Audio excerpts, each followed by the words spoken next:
Welcome to the show. Hi, I'm Randy Jeffers, and we are live from the entertainment capital of the world, Las Vegas, Nevada. Well, I'll tell you, I'm really excited today. We have a special guest, Dr. Alan Boyer. Welcome, Alan. Thank you. From Louisiana, Mississippi, someplace like that. Further Further east. A little further east. Or west. From the country of England, and great to have you with us. And I know you're in for a treat whenever you listen to Alan today. But Alan is the CEO of Ona Healthcare, and you're also the CEO of another brand new company that you're doing called Clear Fusion. Clear Fusion. Absolutely. Well, tell us a little bit about yourself. Well, I come from England, of course, as you can probably guess from the accent, and moved over here to the United States in 1998 to run a high-tech company in Utah, of all places, and did that for a little while, and then my entrepreneurial passion broke through, so came out of the corporate world and started some little businesses, and eventually, one path leads to another, and got to meet you eventually after about 18 years of being in the States. And so very fortunate to do that. So I got into healthcare. I had no background in healthcare, but very passionate about how healthcare is delivered and what's delivered with the package compared with what I was used to in England, because it was all kind of free. And so it's kind of very, very interesting being thrown into the health insurance world and how healthcare is delivered. So I got involved with a group of people that wanted to make a change in that, and it's really very fascinating to do that. It's probably really interesting right now with what's going on in the political world with healthcare. Kind of the end of Obamacare, and how's that impacting your business? It shouldn't impact it at all. I mean, we started developing this program about 4 years ago, and then because there had to be exemptions from Obamacare and things like that if you weren't on the main grid, we had to go chasing after those exemptions, because what we do is very different to a traditional conventional insurance program. So we cover everything that a traditional insurance program that would cover, all the conventional allopathic treatments and modalities, but we wanted to include naturopathic, holistic, chiropractic, also energy healing even, and those sort of treatments and services. And it's been I'm not going to say a nightmare, because that gives the wrong energy, but it's been a real uphill struggle because nobody's ever done this before. And so there's no operating manual to take and just modify. We had to start all over again and code it and do all sorts of things like that. So offering people the opportunity to be covered for nutritional supplements, energy healing, Reiki, all of those great things that work, as well as the conventional things, have been a real challenge. So as far as Obamacare is concerned, we had other challenges to face and overcome, and we did. So whatever happens with this particular administration, I think we're in a good position. And I think one of the good things that's come out of Obamacare is it's made people aware of health insurance and health care, made them much more aware. Yeah. And now we just give them another little slice of an option that people can choose if they like those alternatives. Well, before we go any further, let's do a little plug for your company. And what's the website? It's called Onacare, Onacare, onacare.com. Okay, so if I want to sign up for that, and I'm sure many people that are watching this will, what do we do? We go to onacare.com, and just follow the instructions there. Yeah, just go to onacare.com, and there's a lot of good information on there that tells you what it's about, what it does, the extra things that it covers, and then just click on apply and put an application in and see how it goes. We'll be back to you within 24 to 48 hours, and we tend to be a lot lower in price, monthly price, than conventional, so we tend to be lower cost, and we're giving you a lot more as well. So for an average family, what would the cost be? That's like a how long is a piece of string question in a way, yeah. But let me give you an example. We have a family of 4 on the program. They were living, I think, in California. They were paying $1,400+ a month for that family of 4. The eldest person, the father, was, I think, 42 years old, and now he's paying about $500 a month with us. Wow. Big Very deal. Good. Big difference. How about a single person? Well, a single person, let's say in their early 50s, could be probably paying about $280 a month. It comes in different age bands, but the age bands are broader than the conventional insurance program. So it depends how many kids you've got, depends on which age band you go in. So, but typically the average cost is about $400. Now, do you have deductibles and all the things that traditional insurance has? We do. We call it a maximum out of pocket because this is very different. It's a real paradigm shift in how healthcare is structured and delivered and covered. We're changing a lot of the terminology because it's not strictly health insurance, and there are a lot of other products out there that are available that are not strictly insurance. So we have to be careful we don't call it insurance. But it's a healthcare cooperative, a not-for-profit healthcare cooperative. So we have what we call a maximum out-of-pocket, which pretty much means that once you hit that maximum, that's everything that you pay. Everything else is covered. Now, there's always little caveats. I don't mean catch-alls and things, but we try to keep things very, very simple and very easy to understand, because I don't know about you, but if you look at some of these health insurance policies, and I went surfing just before the end of last year on various websites, it's an absolute nightmare. It confuses people, and we just want to keep things very, very simple. Oh, absolutely, it does. And then when you get your contract, it's even more confusing. I mean, who can read those things, right? You can't, and people are sick and tired of doing battle with insurance companies and hospitals, and there seem to be these games that are played. We just want to keep it very simple, pay care providers very, very quickly, and just be fair and collaborate with them. It's important to collaborate, but these wars that have been going on, we get some interesting situations when one of our plan members makes a claim, and it's, really, you're charging that? And it's just a game, we think, but we want to cut the games out and just be reasonable and collaborate with people. Yeah, absolutely. Now, you're also involved with some Indian tribes. Tell us a little bit about that, and does that fit in with Ona Healthcare? Our relationship with them makes Ona Healthcare work. I see. We're involved with a Native American tribal organization called the United Cherokee Nation, ANIUA, and they bless us with sovereignty so that we can provide this Ona Healthcare to our members. A member doesn't need to become Native American, but they can benefit from certain rules and options and opportunities that are available through the Native American nations. So they support us and they bless us with that sovereignty. And a little part of everybody's premium, if you like, we call it a member monthly payment. But that member monthly payment, we take a little bit out and we send it back to the tribe so that it can bless the tribe.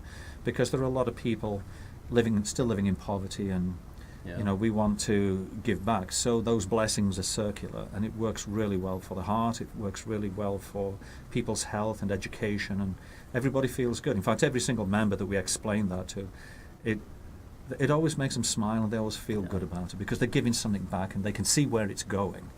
And I think that's really important too. That's fascinating. Mm-hmm. And I assume that because of that relationship you have with the Native Americans, that's part of why the cost can be less than traditional insurance. Well, right? Yes and no.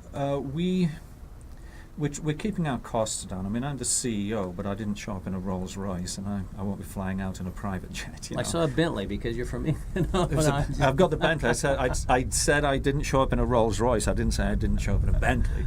But no, it's we just want to make this fair. People have to make money, people have to live, but if there's a true collaboration, then everything works out to be fair. But we have lower operating costs than conventional insurance companies, basically. It's a fascinating industry, isn't it? And do you think some of the new things that are happening with sort of the end of Obamacare as we've known it for the last couple of years, with whatever's to come, how's it going to affect the industry and your business? Well, I think some of the snippets that I hear, and sometimes they change a little bit. I mean, what was said 3 months ago may be completely different today. But right. So we don't really know. The administration says they have a replacement ready to launch. Who knows? But one of the good things that Obamacare has done for people is insured millions of people that wouldn't qualify for insurance under the old system. Right. I'm very familiar with everybody being insured coming from Europe, so I've never had to deal with those hardships and those difficulties of somebody having to declare bankrupt because they can't afford their medical bills and things like that, and losing their homes and all sorts of things. But So I think, providing insurance and coverage for everybody, I don't think is a bad thing. How it's done is a different story. And if it means that other people, other plan members who are very healthy have to pay 2, 3, or 4 times more, then I think that's where the challenge is. It's trying to be fair to everybody. And certainly in Europe, you don't make a monthly payment that really you notice coming out of your paycheck. It's just part of the national insurance, and you pay a little bit, but you're all covered. So you don't really notice it. Over here, with Obamacare, you notice big chunks of change coming out of your paycheck Right. to cover for people that can't afford it. So there has to be some adjustments. I think the principle of covering everybody, I'm in complete agreement with. How it's done and how it affects everybody's how they have to pay, that's another matter, And I don't know what the solution is. We just know that our little slice of the healthcare world in the United States, we're happy. Now, Ona Healthcare, is it international or just domestic? How does that work? It's only available for people in the United States, but if you're a plan member and you travel to Europe, for example, or Asia, you're still covered, so it has international coverage. In fact, we do medical tourism, so if we find that there's a treatment for a particular plan member that may be better in India or Mexico or Switzerland or Germany, then we'll talk to them about sending them there to be covered. Medical tourism even crosses state borders. So somebody living in Nevada, for example, we may find a really great treatment for them in Oklahoma. Very often it's lower price as well, but we won't compromise on quality of care. But if we can save some money by encouraging somebody to go to a different state, we make it worth their while for doing that, and send a companion with them and cover their costs. But that helps to keep the costs down as well. And I think that's one of the things that the new administration is talking about, just taking state borders down. So there's maybe one price across the whole country, which is what we're doing. Maybe they knew what we're doing, Randy. Maybe they're just copying our program. I can't believe we're talking to the CEO of a health insurance company, and he's talking about all these creative things. It was just so different. Yeah. The industry doesn't work that way, does it? No, we've innovated a lot of things. I brought some of the experiences that I had in Europe, just as a British citizen. I wasn't in healthcare or health or insurance or anything over there. I was a CEO of a tech company. I've always been a musician, so I was heavily into music. But I got into health and wellness it was just by pure chance. I also own a little company that we make some L-arginine. An L-arginine formulation for cardiovascular health, and I just took this arginine to see this guy who was trying to put this program together that covered supplements, thinking I might be able to get my supplement in there, and then I kind of walked out, and so I didn't sell any of the arginine, but I'm the CEO of this company now. So it developed from there. I met an amazing tribal judge down here in Las Vegas who was also trying to put a program together, because he saw that casino revenues would one day decline. He felt this over 20 years ago. Yeah. And he felt that healthcare could be the next big thing for Native American tribal good. And so he had this vision. So he put a lot of legal things in place and structure in place. So we just came together and joined the two together, the plan itself. And here we are. So it's interesting. You just bump into people by chance sometimes, and then some amazing changes. happen. Absolutely. Well, it's fascinating. Well, I want to hear about you, but before we do that, let's talk about your other company, your brand new company that you're the CEO of, and it's called Clear Fusion. Clear Fusion. What a great name. And you probably came up with that yourself. Absolutely did. There's a little inside joke there. So, tell us about Clear Fusion and what it is that you do. Well, Clear Fusion it's a really awesome concept, because I often meet, as you do, and lots of people meet great people with great ideas, but those great ideas cannot manifest themselves beyond the dream stage and into reality, because laws and regulations for setting up an entity, tax laws, branding, internet, SEO, all technology to make all of this work and thrive. Mm-hmm. I don't think there's really anybody that can do all of those things to the highest level. It takes a team. And it takes a team, to make a dream come true. So what we've done is pull a group of people together that are successful business people and successful in what they do, not just textbook teachers. No disrespect to textbook teachers, Right. but if you want to learn something, learn from somebody that's been there, like you've been there as a very successful businessman. You've had your highs and you've had your lows, but you've always got back up when you've had your lows. And I think they're the critical things that you cannot teach that in a book. You can only be around people that have Right. that have suffered that and shown that tenacity to get back up and get back in and learn from the mistakes. Sometimes we don't, but Right. eventually we do if we keep getting kicked down. So, for example, we have one wonderful young lady who had this awesome dream, and she wanted to name a company after her kids, Dixie and Max. And so she named the company Dixie Max. We just love Melanie to bits. She's an amazing young lady, but she wants to do something beyond what her status quo is. And I know that without Clear Fusion, she wouldn't make it. So Melanie came in, we all met her and asked her a few questions. We sensed the passion. We found out what her skill sets were and her strengths. We identified what her weaknesses were. And our Clear Fusion team said, okay, well, I can do this. Kaleo, can you put the website together?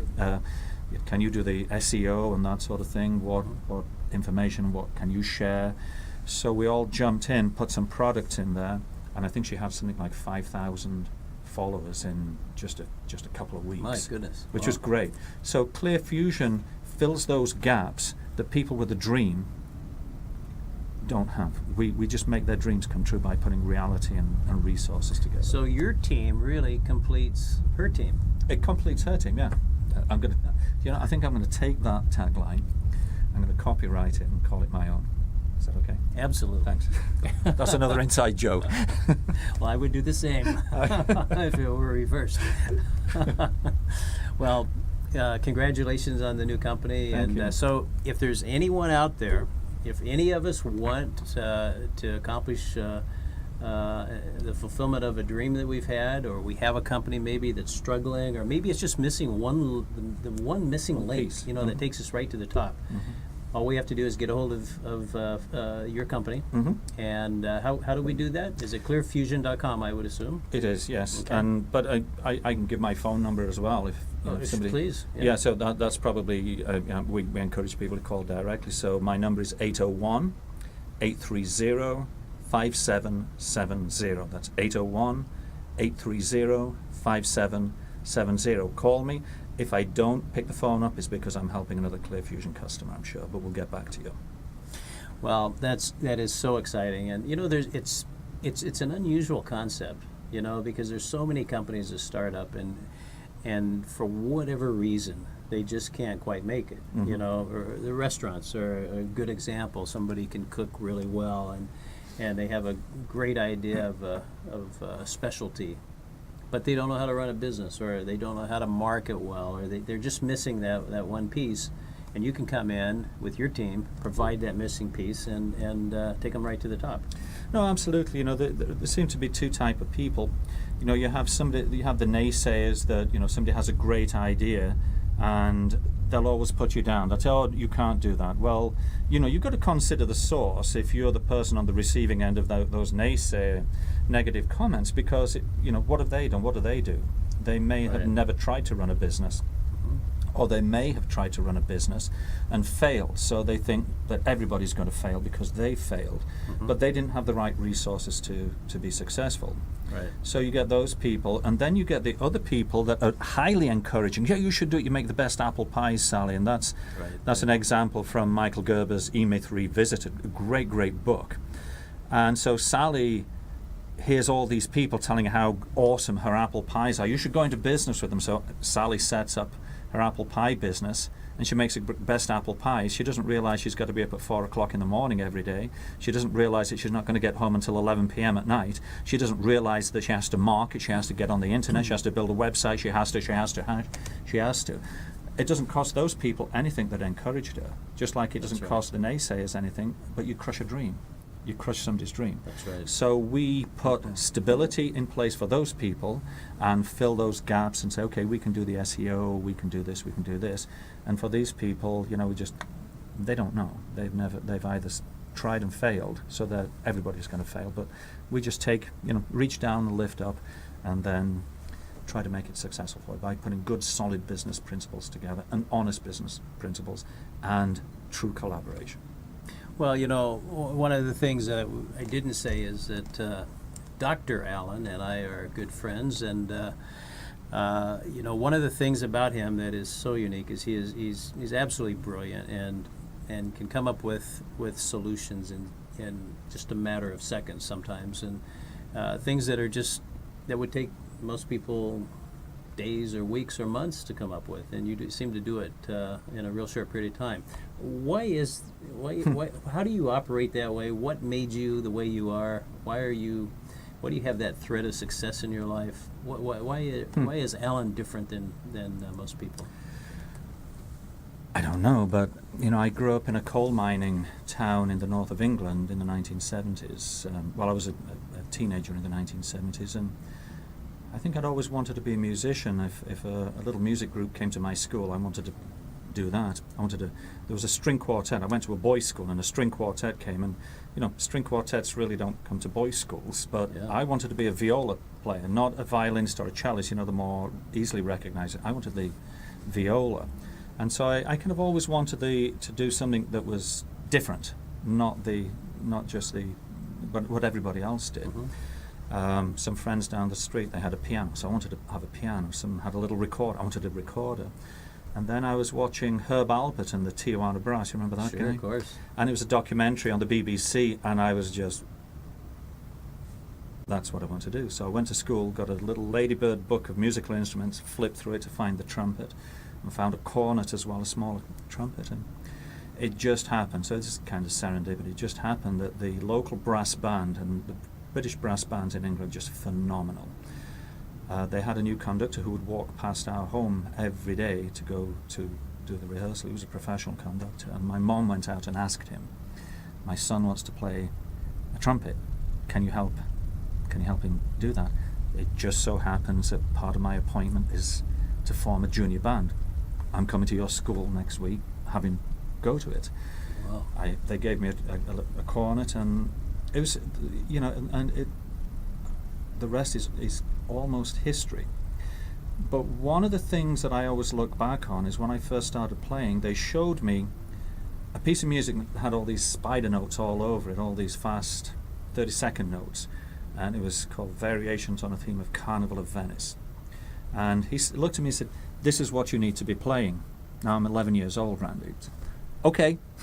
So I went home, and we didn't have photocopiers in those days, so I got some manuscript. In fact, I even ruled the music staff out, and I copied all of these spiders out. But the point to that is, and about maybe 9 months later, I said, "Mr. Oaten, I can play that Carnival of Venice now." I said, "Really? Well, let's hear you play it, Mr. Boyer." And there were 3 other members of the senior brass band there, and I played this thing, and it was probably pretty awful, but it was a lot better than it should have been after I'd been playing for 9 months. And he said, "Come to the senior band rehearsal." Come to the senior band rehearsal on Monday, and that was like jumping from flag football to Super Bowl, and it was kind of terrifying, but it was a big jump, but it was a massive opportunity. I didn't realize that these were opportunities. I didn't realize what was happening, but the key to it is, he didn't tell me that Carnival of Venice was difficult. He just said, "This is what you need to be doing." And I think that's really key. We very often tell kids, we tell each other that, "Oh, that's really difficult." Right, right. And then it sets up a barrier. "It's really difficult, I can't do this." Can't? You can if you have that determination. So I think there are a lot of experiences like that, Randy, that contributed to who I am, whether that's good, bad, or ugly. And I just had to do things in my life that thinking quickly on my feet and just responding to something and making some sense of it, because I came out of that coal mining community into a different world, a world that I really didn't belong in. I had a really thick accent and a really thick dialect from the north of England, but people couldn't understand me, so I had to kind of culturalize my speaking so that people could understand. Sure. I performed all over Europe. I started conducting when I was 15 or 16 and started making money out of it. I was destined to become a professional conductor, an orchestral conductor, but I decided on a different career path. But it's just all the different experiences of having to adapt very quickly to different environments, different opportunities, that I think just, I suppose, make me think quickly on my feet. Long answer to a very short question. That's a great answer, though. So, in your music career, how many instruments did you learn to play? I only learned the cornet, and the trumpet. They're pretty much the same. Thing, yeah. But when I went to university, see, nobody in my community knew what I would have to do. I just got in there on a scholarship, and then I went for my interview and I played my little party piece on the trumpet, and they said, now what do you have prepared for the piano? I don't play the piano. Oh, you have to play the piano to get in here. I think fortunately my trumpet playing was of such a high level that it compensated for the fact that I didn't play the piano. So I took piano lessons and started, I love playing the piano. I mean, in a way, the trumpet was a job, playing the piano was a release. Wow. And then I played the bassoon. And so really not many instruments. I'm not multi-instrumental, but I when I conducted, that's what I really love to do. The first time I conducted, it was like, oh, wow. And of course, I have to have an understanding of all the instruments. Of course. But more importantly than that, you have to have an understanding of the players. Right. You have to have an understanding of who they are. Because my job is to take those dots on a piece of paper that a composer maybe 400 years ago had placed on that piece of paper, make sense out of it, and try to represent what he was feeling, what he intended, and get the instrumentalists all as one, not as 60, 70, 80 individuals, to come together as one, and then I'm the conduit between them and the audience, so that the audience can be moved or understand it or feel it, rather than just the conductor being that separation. So, I feel I've always been a communicator. Right. I suppose a psychologist as well in a way, but it's just a matter of telling stories and getting the very best out of people, so they want to rise up, they want to do their very best. Exactly. I was going to ask you, being able to play the trumpet, you could probably play the French horn. Oh, wait a minute, you're not. Wait a minute. We don't talk about that. The French You're horn. from England, No, aren't no, you? no. The French horn. The French horn was invented in England, and the cor anglais, the English horn, which is like an oboe, a derivative of the oboe, that was invented in France or created in Is that France. right? So yeah, the French horn's okay. Actually, the French horn's very, very difficult. Different, much smaller mouthpiece. Is it You play different, with well, you play the keys with your left hand, and they do a lot of hand stopping in the bell. It's like, oh, it's too much to be bothered with for me. I just like the three valves. I can figure the three valve combinations out. Well, I just thought I'd throw that in. Of course you did. Well, that's fascinating. So after your musical career, what was the next step? What step did you take? Well, I started teaching high school in the north of England. I moved from my hometown and moved a little further north to the northeast coast, and taught high school for about 3 years. And I just felt that it wasn't for me, because it was kind of a defined career path, and you could see hurdles, you could see stopping points, and you could basically see a limit, for me. And I tell you, having taught, I've got the highest regard for teachers. They're just amazing people. But I decided it wasn't for me, so I was offered a job in a musical instrument retail store to become a musical education consultant. So I got out of the day-to-day teaching in a school, became this educational consultant, and then went into schools and started helping people, music teachers and things. But I found that a lot of the junior high or the middle school, elementary school teachers, they had no budget for their music curriculum. Yeah. So they had to be creative and create a little device or a little game or something. And I'd go in and see these things and say, who did this? Well, I did it. Why did you do it? Well, we don't have any money to buy these resources. That's really cool. So, can I just take that somewhere and see if I can find somebody that can make it look really cool we'll put a price on it, we'll go into business together with the company I worked for and see if we can promote it to other music teachers, and you can get some of the money back, because typically they paid for this stuff out of their own pocket.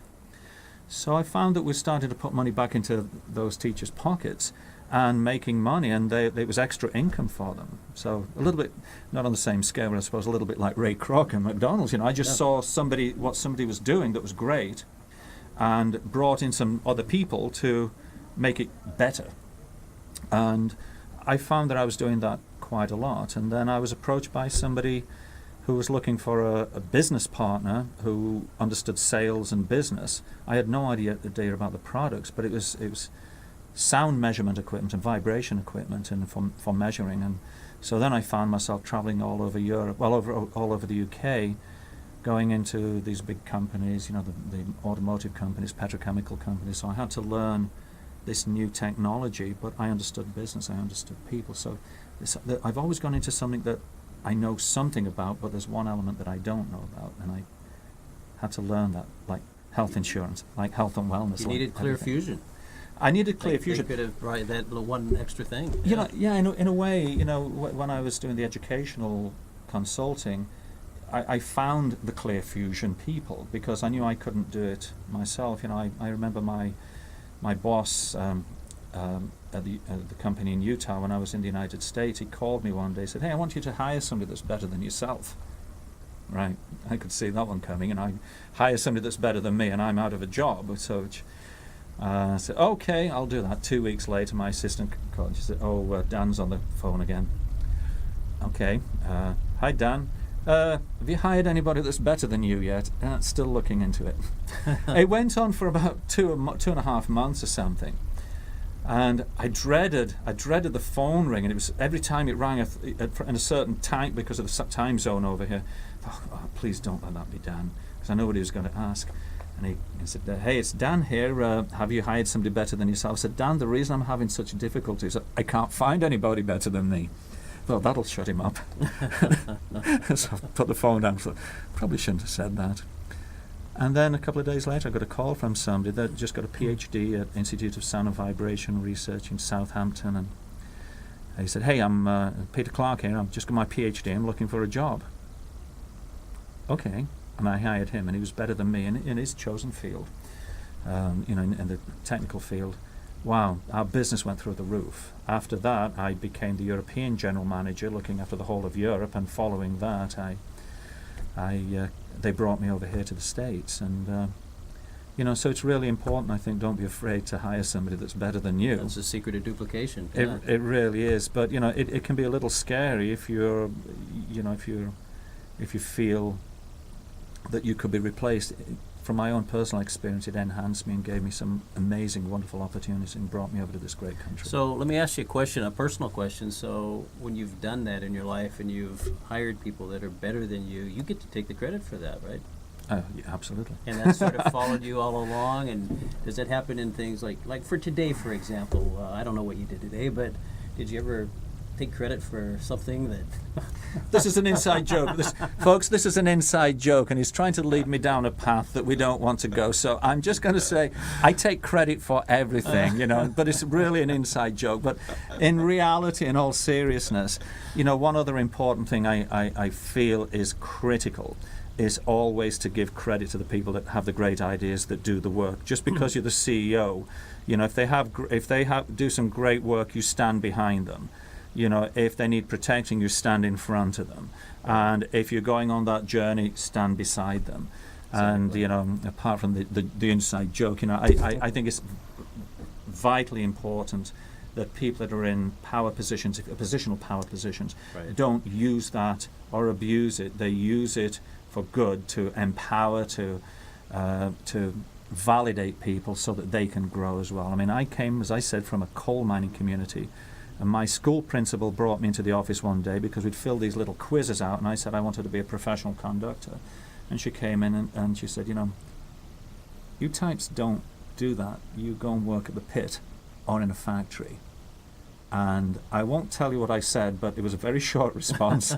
And I was out, and I thought, yeah. And that's all I needed. I'll show you.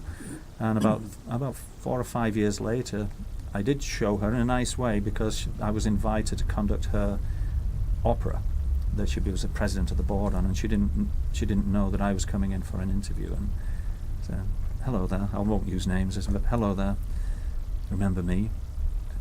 Oh, you don't put people down. You don't put people down. Exactly. Well, obviously, I have the utmost respect and admiration for you, but let's do a little test here. I'm going to turn the tables on Dr. Alan Boyer. And if you were me, Alan, you've been asked a lot of things in your life, I'm sure, about yourself.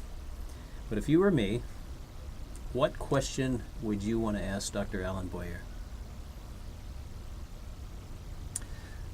I think I would want to ask, why are you involved?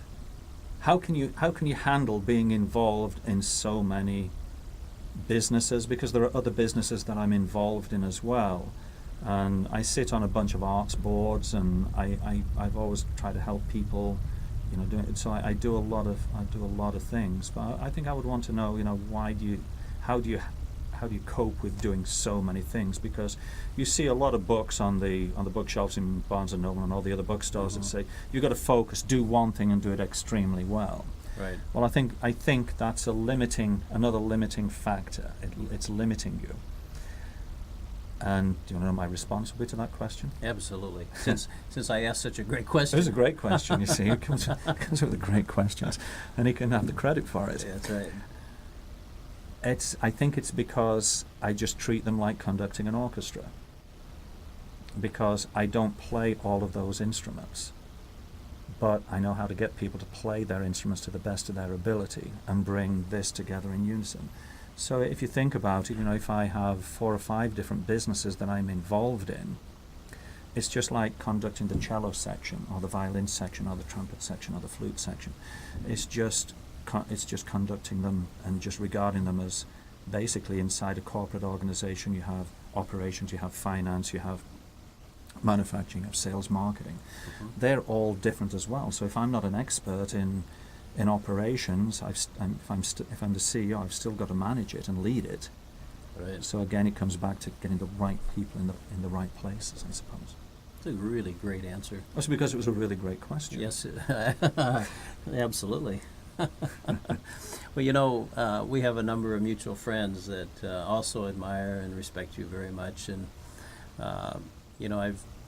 you're one of those guys, and every now and then, you run across somebody. It's pretty rare, but somebody who just everybody loves and has that admiration, and you're one of those guys. It's just amazing to watch you at work. It costs me a lot of money, Randy. I mean, I'm sending checks out every month to these people, just buying that, No, I'm sure I have enemies as well, and for whatever reason. I mean, I've never knowingly done any harm to anybody, but, I'm sure somebody's going to feel that they didn't get what they should have, but it's never knowingly done. But, I appreciate you saying that, and I think it's important to try to do good things and then do good things in the right way, not just do something that's right. But do a good thing and do it in the right way. And, we've had lots of conversations about the order of things, and, I learned so much from you, and I just love spending time with you because I always go away completely enriched and looking forward to the next time, So I think, we have some great times talking together. And Yes, we certainly have. Well, what in your life are you most proud of? If you could just pick one thing, what would be the single most important thing? my son. My hero. Tell us about your son. Hero. What's his name? And his name is James Michael, and James is 29 years old. He's my absolute hero. Who he is and what he stands for is just, to me, is just absolutely incredible.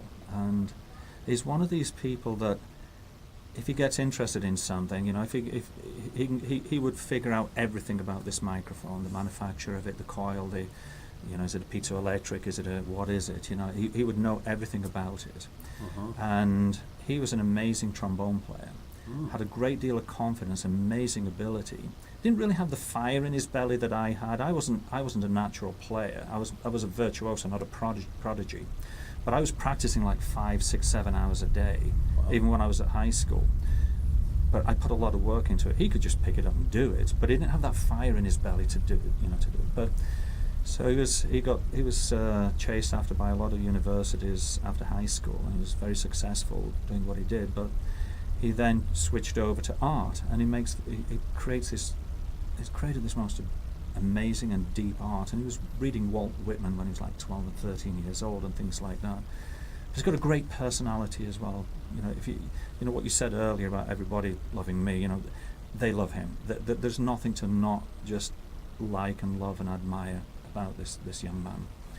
And so he was in marching art, and he toured for 3 months over a period of 4 years, or 4 years for 3 months each year, with an organization out of Chicago called the Cavaliers Drum and Bugle Corps. He won a world championship.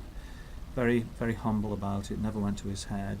He became a triathlete, an Ironman, and he just win his age group, and you know, just everything he does extremely well, but he's very modest and humble about it. But he's just a beautiful, kind soul. And now he works at Apple in Cupertino. He worked in retail at Apple and on the Genius Bar, and then they asked him to go over to Cupertino headquarters, and he's doing extremely well there, and in the reliability department, as a manager there. And Wow. but I've just learned so much from him, Randy, you know, and he really, I don't say he's my hero just because he's my son. If I just knew this young man, I would say he's my hero. That's pretty unique, you know, for a father to say that about his son. Usually it's the opposite, right? You know, he says some nice things about me. You know, he knows how hard I work, and he knows, you know, if my back's up against a wall. And because, you know, in business, you know, people see people that are successful, that they think they have the Midas touch. They don't see how often their fingernails are being torn off at the roots, you know, and Right. digging, and you know, they don't see all that goes into that moment of success. Right. James did, and he does, and he sees that I work very, very hard, and he sees that I hope, you know, I don't let any struggles that, you know, I encounter and have to deal with from time to time. I try not to bring that into the business and into friendships and things, and you know, so I think James sees that there are sometimes struggles, sometimes a lot of stress, but I think he recognizes that, and you know, realizes that I just work hard, and like you get up, you get kicked down, you know. So if James is watching us right now, what would you like to say to him? You mean after I Maybe cried some- for about 30 seconds? Maybe something you've never said before. I don't think there's anything that I've never said to him. You know, if something happened to me today, nothing's been left unsaid to that young man. So I've always told him that I love him, and I tell him why I love him. One of the things I always used to do was, before he did a performance or something great, whether it was an Ironman competition or just a trombone recital, I would just grab his head in my hands, and just say, James Michael Boyer, remember who you are and what you stand for. Now go and do this. And he'd just let me say, yes, Dad. And off he would go. And so, you know, all I would say to him is just keep doing what you're doing. You're remarkable. And What was I it know like, complaints. Alan, when he was born? The moment you saw him for the first time. You remember that moment? I think there was a lot of emotions running. You see, we didn't know whether he was going to be a boy or a girl. Uh-huh. It wasn't common to do that back in 1987, you know, mid-80s, and we chose not to anyway. But you know, when he was born, I just wanted to tell him something, and I knew he may hear it, but he wouldn't necessarily understand it. But I just wanted to make sure that I said it, and it wasn't rehearsed. It was just at that moment, there was just something that I wanted to tell him. So I just took him and I just said, you know, I'll always be there for you. I may let you start to fall, but I'll never let you hit rock bottom. And Wow. that's what I said to him, and I hope I've been true to that. I really do. Maybe I have, maybe I haven't, but it was always my good intention to do that. It's phenomenal. Well, what a great story, and it's just fascinating to listen to. I could do that for hours, as we have before. But let's do a little commercial again. So for those who are interested in Ona Healthcare, Once again, where do they go? They go to ownacare.com, so that's ONACARE. So owner actually means new beginnings, and it's O for orange, N for normal. That was a hard one to come up whilst we're here, normal. Yeah. And A for apple. So ownacare.com. Go and check it out, see what you think. If it's suitable for you, we'd love to have you on board. And then Clear Fusion. Clear Fusion, if you Fusion. have a dream out there. Yeah, you know, if you've got an idea or you need some help, you just need a resource to assist you. We want to help you. We want to really make your dream come true. Well, Alan, thanks for being with us, and it's just been fabulous.